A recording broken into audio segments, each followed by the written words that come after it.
Alhamdulillah Rabbil Alamin.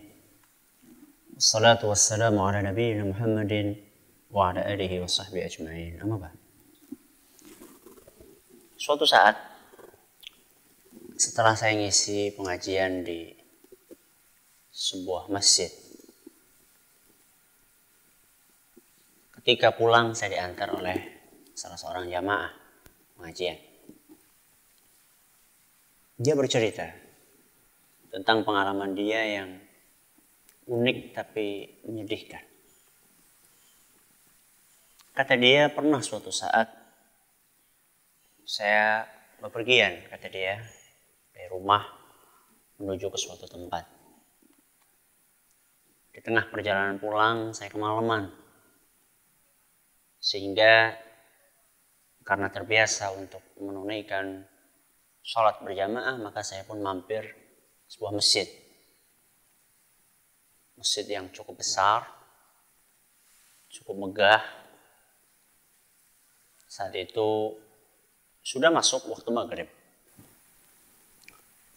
Sesampainya di masjid, ternyata lampu belum dinyalakan.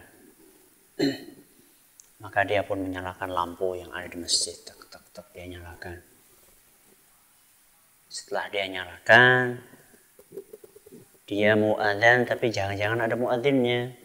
Akhirnya dia tunggu. 1 menit, 2 menit. Sampai 5 menit ditunggu. Ternyata tidak ada yang adzan. Akhirnya wah ini mungkin muadzinnya lagi kemana. Akhirnya dia yang adzan. Dia adzan. Allahu Akbar, Allahu Akbar. Dia adzan sampai selesai. Ketika dia selesai adzan, ditunggu kok nggak ada yang datang. Kemudian setelah selesai adzan dia, kalau gitu saya sholat sunnah dulu 2 rakaat. Sholat qobliyah maghrib, sholat 2 rakaat. Siapa tahu ketika tengah sholat nanti ada yang datang. Sholat 2 rakaat, selesai sholat nggak ada yang datang juga. Akhirnya dia komat. Dia pikir biasanya kalau orang itu ke masjid kalau udah dengar qomat, mereka akan lari-lari kalau udah dengar qomat. Hanya dia benar, dia qomat. Allahu Akbar, Allahu Akbar sampai akhir. La ilaha illallah. Tengok kanan kiri belakang, tidak ada tanda-tanda kehidupan juga, nggak ada yang datang. Dia pikir kalau kayak gitu biarlah saya mungkin dimulai sholat dulu. Biasanya nanti tengah-tengah sholat ada yang datang. Tengah-tengah sholat ada yang datang, siapa tahu ada yang jadi makmum. Benar, dia sholat 1 rakaat, dapat. Begitu dapat 1 rakaat, masuk ke rakaat kedua, ternyata pintunya digedor. Dor. Alhamdulillah nih ada teman, kata dia. Alhamdulillah ada teman. Udah 2 rakaat, 3 rakaat, selesai. Assalamualaikum warahmatullahi wabarakatuh. Assalamualaikum warahmatullahi. Ketika dia nengok ke belakang, ternyata nggak ada siapa-siapa. Di belakang nggak ada siapa-siapa. Akhirnya dia agak gemeter juga. Bulu kuduknya yang tadi bisa biasa mulai merinding. Wah ini jangan-jangan siapa tadi yang gedor-gedor pintu. Akhirnya mungkin dia tidak sempat sholat sunnah karena sudah terlanjur takut. Dia tinggalkan itu masjid. Kemudian dia segera masuk mobilnya. Sebelum dia pulang dia mampir ke warung. Nah, minum di situ, makan jajan.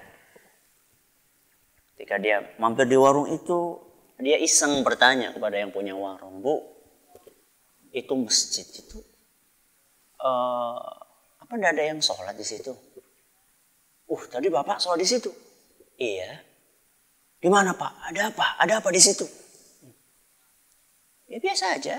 Saya sholat sendirian, saya borongan, kerja borongan, adzan sendirian, sholat sendirian, adzan sendirian, qomat sendirian, imam, makmum sekaligus, borongan, kerja borongan. Ya saya sholat di situ biasa. Masa tidak ada apa-apa?" "Ya tidak ada apa-apa. Cuman tadi ketika lagi sholat itu di tengah-tengah sholat ada yang gedor pintu, dor. Kata si pemilik warung, nah itu masalahnya. Itu masalahnya kenapa pada nggak sholat di situ. Loh kenapa emang? Itu masjid angker. Itu masjid angker. ketika saya dengar kata-kata itu, subhanallah. Kalau ada masjid, rumahnya Allah subhanahu wa ta'ala, berubah menjadi tempat yang angker, itu salah siapa? Salah setannya atau salah manusianya? Hah? Jelas salahnya manusia. Salah siapa lagi kalau bukan salahnya manusia? Itulah kondisi masjid kaum muslimin. Kalau seandainya kaum muslimin dipacu, dimotivasi mereka untuk iuran bangun masjid, untuk iuran merehab masjid, Masya Allah, semangat sekali mereka, luar biasa. Langsung mengacungkan jari, saya semennya, yang lain mengacungkan jarinya, saya keramiknya, semuanya. Mengacungkan saya kusennya, saya pintunya, saya gentengnya. Giliran suruh bangun, giliran suruh ngerehab masjid, semuanya berada di garda yang terdepan. Setelah jadi, giliran ngisi masjid, apa kata mereka? Semuanya mundur ke belakang. Belakang sendiri. Inilah kenyataan yang ada. Saya bukan sedang mengatakan jangan bangun masjid. Saya bukan sedang mengatakan jangan rehab masjid. Tapi janganlah cukup sampai di situ. Kita itu dituntut bukan hanya untuk membangun masjid. Tapi kita juga dituntut untuk memakmurkan masjid. Sejauh mana kita memakmurkan masjid? Kita manusia yang ada umurnya. Yang sudah tua-tua. Sekarang yang ngisi masjid coba lihat.